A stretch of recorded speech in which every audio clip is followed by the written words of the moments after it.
Coming up, Hillary Clinton makes history at the Democratic National Convention, becoming the first woman to be nominated for president by a major political party. At the ASEAN Regional Forum last night, the majority of participants called on North Korea to strictly uphold UN Security Council resolutions, but Pyongyang's top diplomat threatened the regime could conduct yet another nuclear test depending on the U.S.'s attitude. And Korea's consumer sentiment improves to the best in 3 months in July, but with the country still facing low growth woes, the central bank governor emphasizes the importance of fiscal measures. Stay tuned for these stories and more.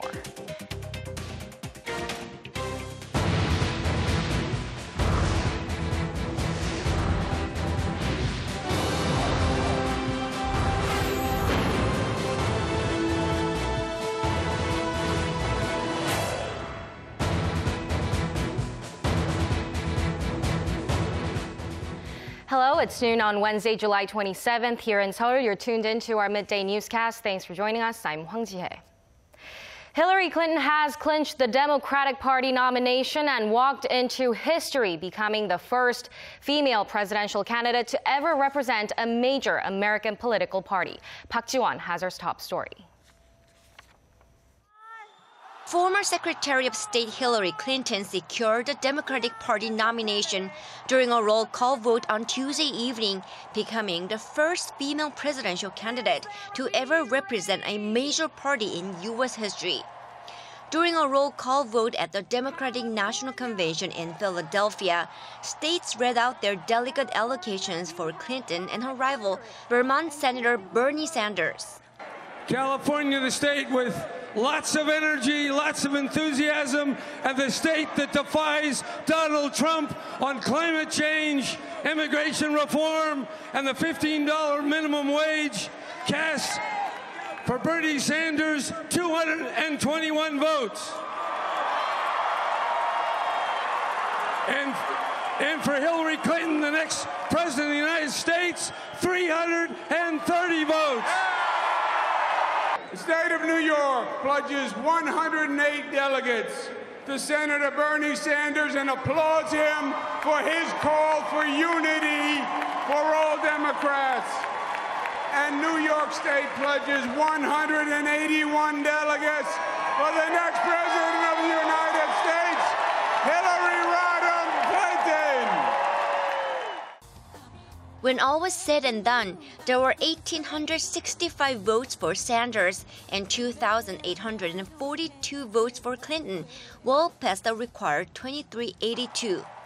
The vote ended with a gesture of solidarity from Sanders, who moved to make the nomination unanimous. And I move that Hillary Clinton be selected as the nominee of the Democratic Party for President of the United States. He has been trying to get his most ardent supporters to accept Clinton as the nominee amid an email scandal that has roiled the party in recent days. Clinton is scheduled to give her acceptance speech on Thursday, and then she will turn her attention to campaigning against Republican nominee Donald Trump ahead of Election Day on November 8th. Park Ji-won, Arirang News.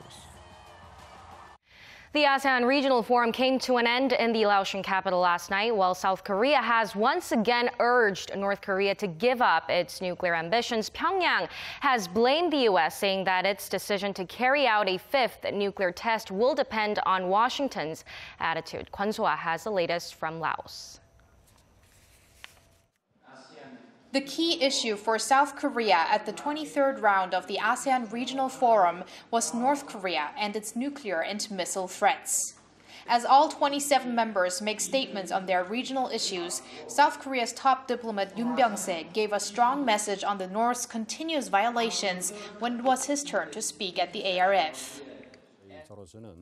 I explained to many colleagues before and during the meeting the severity of North Korea's nuclear issue and asked for them to make statements on the strict implementation of the UN Security Council resolution.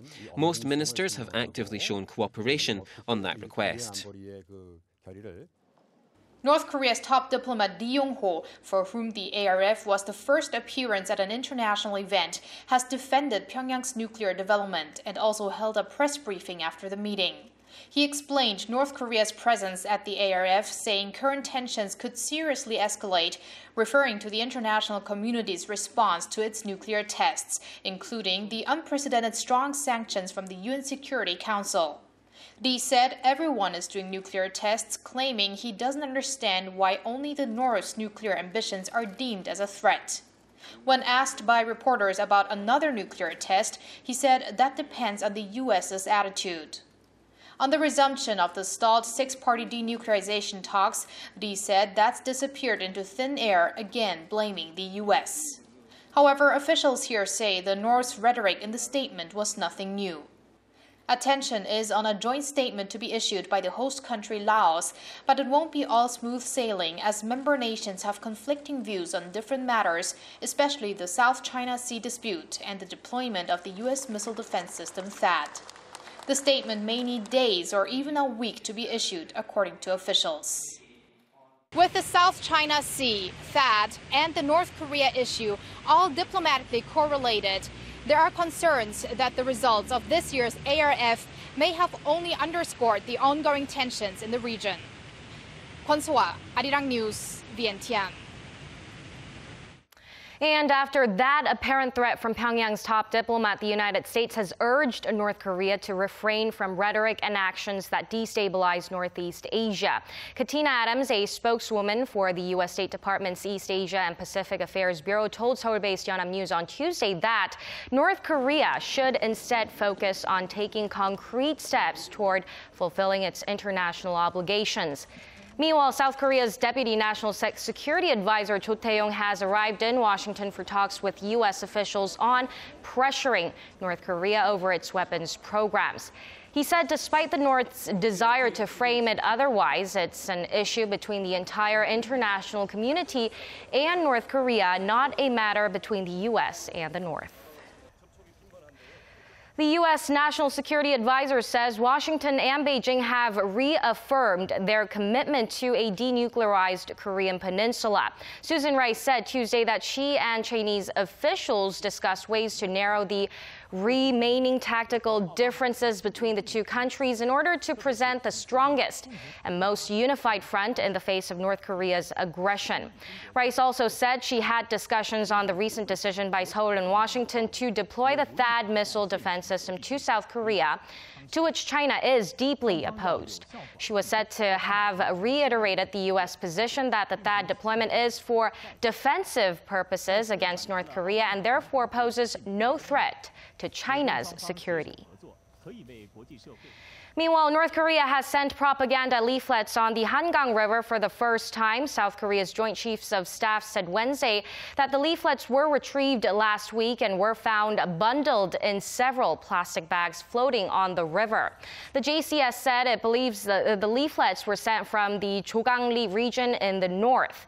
Most of the leaflets promote July 27th as the anniversary of the regime's war victory over South Korea, though some of them threatened a missile attack on Seoul.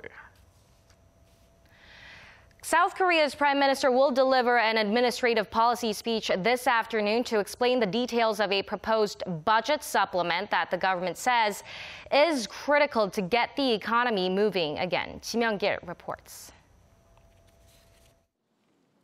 In a parliamentary address on Wednesday, Prime Minister Hwang Kyo-ahn is expected to emphasize that the budget supplement will help generate more jobs, revitalize regional economies, and stabilize the livelihoods of people in the low-income bracket.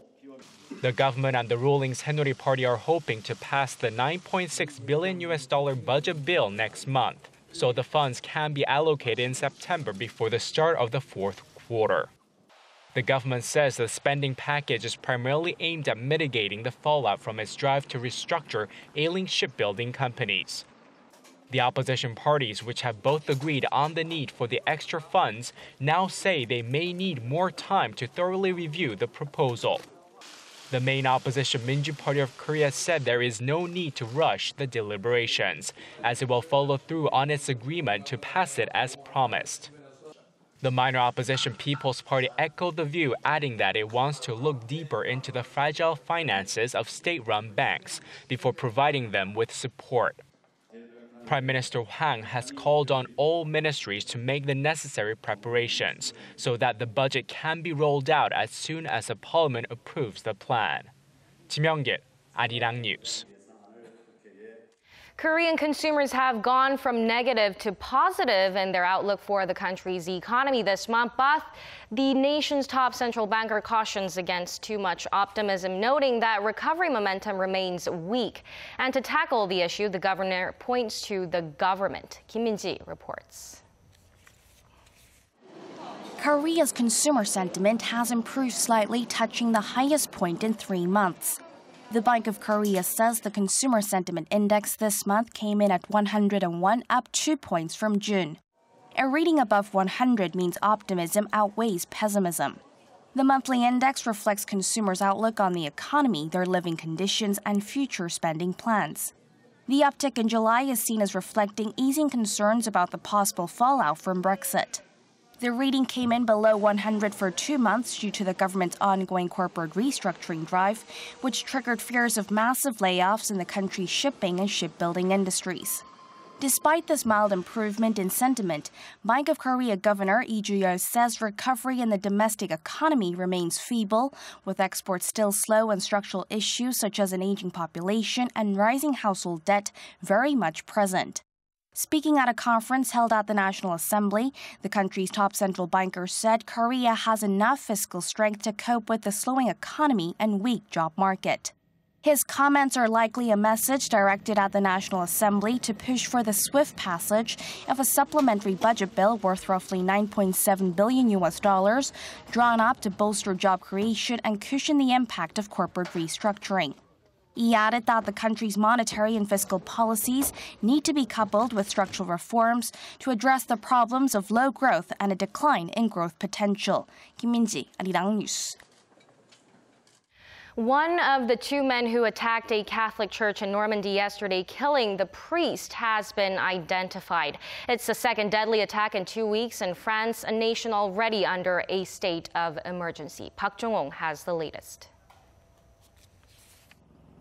One of the 2 dead assailants who stormed a French church, killed a priest, and took 4 hostages has been identified as 19-year-old Adel Karamish. He had tried to reach Syria twice last year and was arrested in Germany after trying to use his brother's ID. French prosecutor François Molin said he was later put under electronic surveillance. The attack, which took place Tuesday in a suburb northwest of Paris, happened when the 2 men interrupted a morning mass. Police say the 84-year-old priest was killed with a knife. Witnesses say the assailants forced him to his knees and slit his throat as they chanted in Arabic. The whole act was reportedly videotaped. Police shot and killed both attackers as they emerged from the building. One of the attackers was found to have been carrying a fake explosives belt made of aluminum foil and 3 knives. President François Hollande, who went to the scene, described the killing of the priest as a, quote, desecration of French democracy, carried out by 2 Islamic State militants. In the face of this threat that has never been greater in France and Europe, the government is absolutely determined to defeat terrorism. France was already under high alert after an attack in Nice 2 weeks ago that left 84 people dead and scores wounded, as well as a string of other terror incidents. Following the Nice attack, France extended its state of emergency, giving police extra powers to carry out searches and place people under house arrest. Park Jong-hong, Arirang News. A rate freeze is widely expected as the U.S. Federal Reserve starts its 2-day policy meeting on Tuesday. The forecast comes as uncertainties linger over the UK's decision last month to leave the EU and as policymakers look for more evidence of a rise in inflation toward the Fed's 2% goal. The central bank currently holds the rate at between 0.25 to 0.5%, but the market is speculating a rate hike could come as early as September, with more economic data potentially taming Brexit jitters, as seen recently after better retail sales and employment figures in the UK were released for June. Some project a rate move later in December, with many expecting increased market volatility around the U.S. presidential election in November. A U.S. judge has granted preliminary approval to a $15 billion settlement for Volkswagen's emissions cheating scandal. U.S. District Court Judge Charles Breyer ruled Tuesday on the deal that would settle consumer lawsuits from American drivers seeking compensation for diesel-powered vehicles rigged to cheat local emissions tests. The terms call for Volkswagen to spend up to $10 billion buying back or repairing about 475,000 affected Volkswagen and Audi vehicles with 2-liter diesel engines. Car owners will also be paid at least $5,100 in additional compensation. The judge is expected to make a final decision on the settlement in October.